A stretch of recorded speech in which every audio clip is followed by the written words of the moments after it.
உண்மைதான். மிளகாயினை தடவியவுடன் இதழ்கள் சிவக்கத்தான் செய்யும்.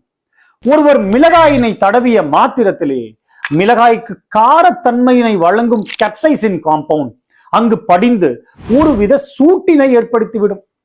இதை அறிந்த அவர் உடல் ஐயோ ஏதோ அசம்பாவிதம் நடந்து விட்டது என அங்கு மிகுதியான இரத்த ஓட்டத்தினை செலுத்தும். இம்மிகுதியான இரத்த ஓட்டத்தினால் அவ்விதழ்கள் சில நிமிடங்களுக்கு சிவந்து காணப்படும். மேலும் நம் முகத்தின் சருமமோ சுமார் 16 அடுக்குகளை கொண்ட தடிமனான சருமம். இதழ்களோ வெறும் 3-5 செல் அடுக்குகள் கொண்ட மெல்லிய சருமம். எனவே மிளகாயின் கேப்சைசின் காம்பவுண்ட் இவற்றை மிக சாதாரணமாக சேதப்படுத்தி வெடிப்புகளை உண்டாக்கும். மெலனோசைட் செல்களை தூண்டி அவ்விதழ்களை மேலும் கருமையாக்கிவிடும். எனவே உங்கள் இதழ்களின் ஆரோக்கியத்தை மேம்படுத்த நீங்கள் எண்ணினால் இவற்றையெல்லாம் புரிவதை நிறுத்தி முதலில் அங்கு நல்ல சன்ஸ்கிரீனை பயன்படுத்திடுங்கள்.